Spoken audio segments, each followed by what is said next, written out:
तो एटम कैसा होता है? अलग अलग साइंटिस्ट ने अपने अपने विचार दिए कि ऐसा होता है, वैसा होता है, टॉफ़ी के जैसा होता है, तरबूज के जैसा होता है। उसी में अपना डाल्टन भी है। तो अपन बढ़ते हैं डाल्टन एटॉमिक मॉडल 1808। जो साइंटिस्ट थे वो जॉन डाल्टन। तो आप पूछ सकते हो सर इनका बेस क्या था, इनके दिमाग में क्या आया ऐसा कि उन्होंने बोला कि एटम ऐसा होता है। तो इनका जो बेस था वो था केमिकल लॉ ऑफ कॉम्बिनेशन। बहुत आसान है, आप मोल कॉन्सेप्ट के अंदर पढ़ोगे कि लॉ ऑफ कॉम्बिनेशंस क्या होते हैं। बहुत आसान है कि जब भी दो मैटर, दो एटम्स आपस में कंबाइन करके कुछ नया बनाते हैं ना, तो वो जो नया बना है कुछ फिक्स रूल्स को फॉलो करता है। वही रूल्स होते हैं लॉ ऑफ कॉम्बिनेशन, यानी कि कंबाइन करने के बाद। कॉम्बिनेशन का मतलब कंबाइन करने के बाद जिन रूल्स को फॉलो करते हैं, है ना। ऐसे 5-6 तरह के रूल्स हैं अलग अलग, वो आप पढ़ लोगे। ये ठीक वैसा ही है जैसे दो लोगों की शादी हो जाए, है ना, कंबाइन कर जाए वो आपस में, तो वो फिक्स रूल्स को फॉलो करते हैं। जैसे सुबह उठ के हंसना और ऐसे शाने शाने से घूमेंगे, है ना। तो कंबाइन करने के बाद कुछ रूल्स फॉलो होते हैं, एटम्स भी करते हैं और हम लोग भी करते हैं। तो ये था एटॉमिक मॉडल। आगे चलते हैं। इसके पोस्टुलेट्स की अगर बात करें तो जो एटम होता है वो इंडिविजुअल होता है, यानी कि एटम को और आगे डिवाइड नहीं करा जा सकता। अब आप एक बात बताओ, नहीं करा जा सकता या डाल्टन कर नहीं पाया? देखो, कर तो अपन ने दिया। 1808 में डाल्टन नहीं कर पाया तो क्या हुआ, आगे आगे अपने को प्रोटॉन, न्यूट्रॉन, इलेक्ट्रॉन, इन सब के बारे में पता लगा, है ना। तो ये एटम के अंदर ही तो होते हैं, तो डिवाइड तो होता है। ये तो अपन ने देखा है सर। प्रोटॉन को भी डिवाइड करके अपन ने अप क्वार्क और डाउन क्वार्क्स बना लिए, लेकिन डाल्टन नहीं कर पाया। तो उसने डेफिनेशन देती कि एटम इज़ इंडिविजुअल, है ना। यानी कि एटम को तोड़ा नहीं जा सकता, लेकिन इन रियलिटी में आज तो तोड़ा जा सकता है, उस टाइम इम्पॉसिबल था। तो डेफिनेशन वही चली आ रही है, लेकिन समझ जाना आप। नेक्स्ट है, एटम को ना तो बनाया जा सकता और ना ही नष्ट किया जा सकता, यानी कि एटम इज़ इंडेस्ट्रक्टिबल, है ना। ये सिंपल सी आसान सी बात, आप 10th स्टैंडर्ड से ही पढ़ते आ रहे हो। नेक्स्ट है, all atom of an element are identical, यानी कि एक ही तत्व के सारे परमाणु समान द्रव्यमान और गुण वाले होते हैं। अब यहाँ दो वर्ड आ गए, एक तो एटम है और एक है एलिमेंट है ना।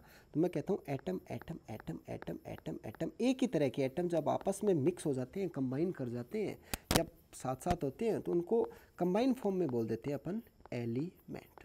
समझ गए सर? जैसे हाइड्रोजन के 3 आइसोटॉप्स होते हैं, 1H1, 1H2 और 1H3, है ना, जिसको हाइड्रोजन, ड्यूटेरियम और ट्राइटियम बोलते हैं। या 3 तरह के हाइड्रोजन है हाइड्रोजन ही, लेकिन 3 तरह के। इनको कंबाइन फॉर्म में अपन बोल सकते हैं ये क्या है, एलिमेंट है सर, है ना। या फिर मैं कह दूँ 1H1, 1H1, 1H2, 1H3, 1H1, मतलब हाइड्रोजन होना चाहिए, सेम तरह के एटम्स होने चाहिए। उनको जब कंबाइन करेंगे तो वो क्या होंगे, उनको अपन बोल सकते हैं एलिमेंट। तो इन्होंने बोला कि एक ही एलिमेंट जो है ना, उसमें सब सेम तरह के एटम होते हैं, लेकिन हमें पता है अलग अलग होते हैं। वैसा आइसोटॉप्स की कहानी इसने नहीं बताई। तो ये इसने बात भी बता दी, इसकी पोस्टुलेट्स भी हो गया और इसकी लिमिटेशन भी हो गई, है ना।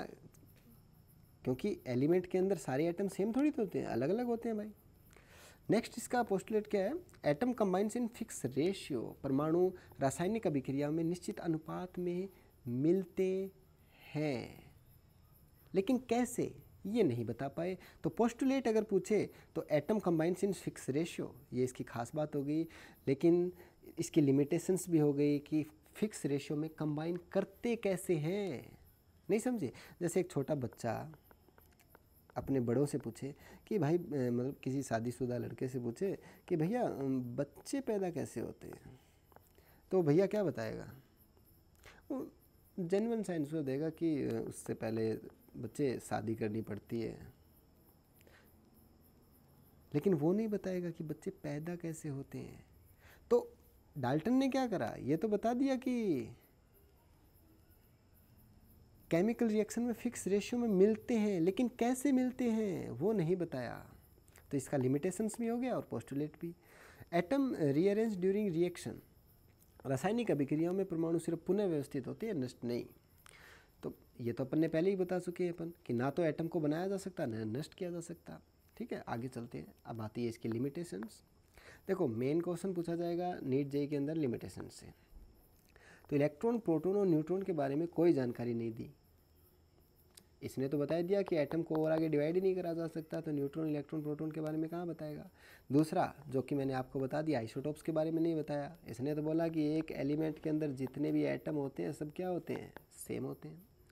केमिकल बॉन्डिंग कैसे होती है, बच्चा पैदा कैसे होता है वो नहीं बताया, बस ऐसे बता दिया कि हाँ शादी होती है दो लोगों के बीच, इसका कोई जिक्र नहीं है।